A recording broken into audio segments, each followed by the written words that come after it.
Hello guys, welcome to Pakistani real reaction. तो कैसे हैं आप सब? उम्मीद है आप सब बढ़िया होंगे और मजे में होंगे। मेरा नाम है मुदस्सिर। मैं हूं मुबश्शिर। सो गाइस, आज की वीडियो काफ़ी ज़्यादा कमाल की होने लगी है। वीडियो का जो टाइटल है वो है अरुणाचल प्रदेश में भिड़े इंडिया चाइना, पीओके से पहले सीओके लेगा भारत। मतलब सीओके चाइना ऑक्युपाइड कश्मीर जो है उसकी बात हो रही है। अच्छा। तो मतलब यार ये वाकई यार इन दिनों कुछ ज़्यादा हालात फिर ख़राब होते हुए नज़र आ रहे हैं यार। मुझे भी जगह जगह पे भिड़न हो रही है और जगह जगह पे मतलब हो रहा है। और इंडिया ने काफी सारी सेना भी लगा दी है उधर बॉर्डर पे। 10,000 की सेना और भी मुख्तलिफ जगहों पे लगाई हैं। तो ब्रह्मोस पता नहीं क्या कुछ भिजवा दिए हैं। और अब भारत कह रहा है कि सीओके पहले, मतलब जो चाइना ने ऑक्युपाइड कश्मीर किया है वो सबसे पहले लेंगे। तो क्या हुआ है अरुणाचल प्रदेश में, क्या भिड़न हुई है वो भी देखेंगे इस वीडियो के अंदर। सारी इन्फॉर्मेशन है, बाकी बातें करेंगे बाद में। भारत तक का वीडियो, इनकी वीडियो का लिंक मिल जाएगा डिस्क्रिप्शन में। प्लीज़ इनका चैनल लाजमी सब्सक्राइब कीजिएगा। काउंटडाउन करते हैं 3, 2, 1 एंड स्टार्ट।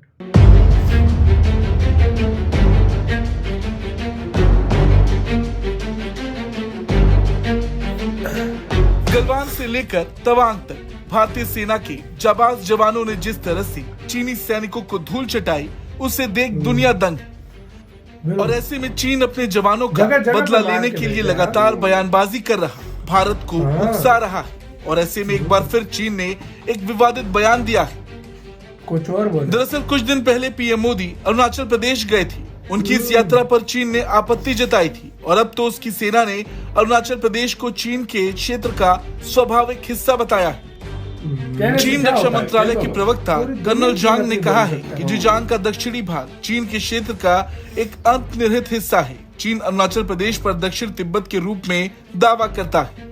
चीन में आधिकारिक मीडिया ने बीजिंग के हवाले से बताया कि अरुणाचल प्रदेश पर भारत के अधिकार को चीन कभी स्वीकार नहीं करता और इसका वो दृढ़ता से विरोध करता है। हालांकि चीन के इस दावे से भारत को कोई फर्क नहीं पड़ता। चीन ने सीमा पर जितनी बार विवाद की कोशिश की है, उतनी बार उसे भारतीय जवानों ने अपने ही अंदाज में जवाब दिया है। इस बार भी जब कोई मुद्दा नहीं मिला तो पीएम मोदी की अरुणाचल यात्रा को चीन एक मुद्दा बना रहा। चीनी रक्षा मंत्रालय की वेबसाइट पर 15 मार्च को पोस्ट की गई एक रिपोर्ट के मुताबिक जांग ने ये बयान भारत की ओर से अरुणाचल प्रदेश में सेला सुरंग के माध्यम से अपनी सैन्य तैयारी बढ़ाने के जवाब में दिया है। अब चीन अरुणाचल पर दक्षिण तिब्बत के रूप में दावा करता है और अपने गलत दावों को खबरों में बनाए रखने के लिए नियमित रूप से वो भारतीय नेताओं की राज्य की यात्राओं पर आपत्ति जताता है। इससे पहले चीनी रक्षा मंत्रालय के प्रवक्ता कर्नल जांग ने पीएम मोदी की अरुणाचल प्रदेश यात्रा का जिक्र किए बिना कहा था कि भारतीय पक्ष की कार्रवाई सीमा पर तनावपूर्ण स्थितियों को कम करने के लिए दोनों पक्षों की ओर से किए गए प्रयासों के उलट है और सीमावर्ती क्षेत्रों में शांति बनाए रखने के लिए अनुकूल नहीं है।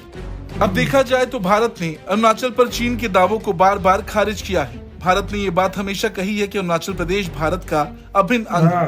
भारत ने चीन की ओर से क्षेत्र नया नाम गढ़े जाने के कदम को खारिज किया है और कहा है कि इससे सच्चाई में कोई बदलाव नहीं आया। रही बात चीन की, तो चीन ये विवाद इसलिए कर रहा क्योंकि पीएम मोदी ने 9 मार्च को अरुणाचल प्रदेश में 13,000 फीट की ऊंचाई पर बनी सेला सुरंग को राष्ट्र को समर्पित किया था।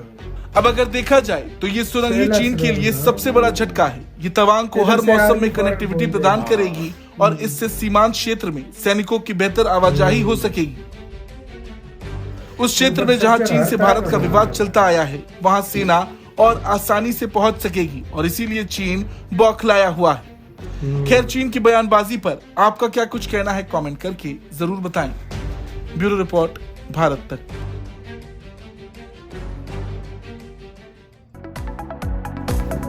इसी के साथ तो यार वीडियो खत्म। यार बोलने के पैसे नहीं लगते, जितना मर्जी बोलो कोई फर्क नहीं पड़ता भारत को। तुम बोल के तुम क्या उखाड़ लोगे? तुम जब आते हो तो मुंह की खाते हो, तुम बोलते हो तो भारत आपको सही तरह का जवाब देता है उसी जबान में।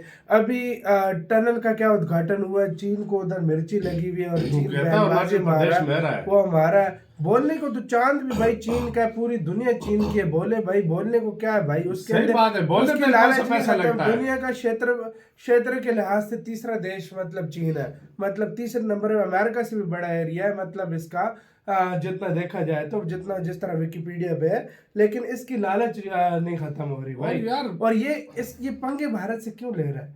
मैं आपको असली रीजन बताता हूँ। मुझे पता है रीजन ये है, भारत इसकी जगह जगह पर इसकी मार्केट छीन रहा है, कभी इसकी भारत मार्केट छीन रहा है, कभी इसके ऊपर भारत मतलब जो इन्वेस्टमेंट इधर आती थी चीन में वो अब भारत में आ रही है, तो इससे ये चीजें हजम नहीं हो रही, तो वो किसी भी तरीके से भारत को मतलब एक अलग ध्यान भटकाना चाहता है, ताकि वो पता है क्या चाहता है, गुस्से में आके जो है ना इंडिया हमारे साथ जंग छेड़ दे, और इंडिया का वो क्या कहते हैं जो तरक्की कर रहा है वो स्लो हो जाए, और हम जो है ना इसको इधर ही एंगेज किए रखें, वो ये चाहता है, क्योंकि उसका और कोई मकसद नहीं है, क्योंकि उसको पता है एशिया में कोई इन्वेस्टमेंट मात दे सकता है, तो वो इन्वेस्टमेंट चाइना से निकल कर इंडिया में आ रही है, और फॉरेन इन्वेस्टमेंट जितनी भी है वो इंडिया में डायरेक्ट तरीके से आ रही है, एक्सपोर्ट इंडिया की बढ़ रही है, जो ऐसी चीजें जो लोग चाइना से लेते थे वो अब इंडिया से ले रहे हैं, मेड इन इंडिया के जो मोबाइल फोन्स हैं वो अब चाइना की जगह मेड इन इंडिया सारे बनते जा रहे हैं, गाड़ियां सारी इंडिया में आ रही है, टेस्ला इंडिया में आ रही है, सब कुछ आ रहा है, ये बहुत बड़ी गेम है, वो समझ गए कि अगर इसी तरह रहा तो 10 साल में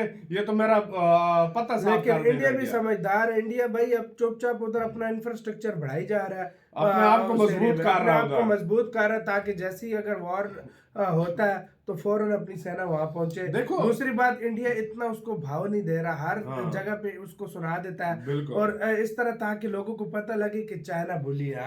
अच्छा, इसमें एक और बात भी है, इंडिया अभी खामोश क्यों है? कहते हैं किसी की खामोशी को ये नहीं समझ जाए कि वो डर रहा है, प्रिपेयर कर रहा है और चुपचाप प्रिपेयर कर रहा है। हमेशा मेरी बात याद रखना, जो समझदार कंट्रीज होते हैं ना, वो पहले आप अपने आप को आर्थिक रूप से स्ट्रॉन्ग करते हैं, ठीक है, उसके बाद वो अपना इंफ्रास्ट्रक्चर और अपनी सेना को मजबूत करते हैं, तब जाके वो किसी जगह पे आकर जवाब देते हैं। अब देखो चाइना अपने आप को मजबूत कर चुका है, इसमें कोई डाउट नहीं, उसके पास सेना भी है, उसके पास पैसा भी है, उसके पास सब कुछ है, इसलिए वो अभी पंगे ले रहा है। उसको पता है अगर मैं लड़ता भी रहूं तो मेरे पास पैसा इतना है कि मुझे जरूरत नहीं पेश आएगी, लेकिन इस टाइम इंडिया भी अपने आप को मजबूत कर रहा है। इंडिया 5 साल लगते हैं, 10 साल लगते हैं, तो फिर इंडिया ऐसा जवाब देगा कि उससे फिर वो तिब्बत में भारत जवाब दे सकता है, लेकिन इंडिया देखो यार, देखो भारत को अपनी डेवलपमेंट की वो है, भारत ने अपने देश को डेवलप करना है, मसला ये है, मतलब जो है ना भारत उसको सही जवाब नहीं देखो।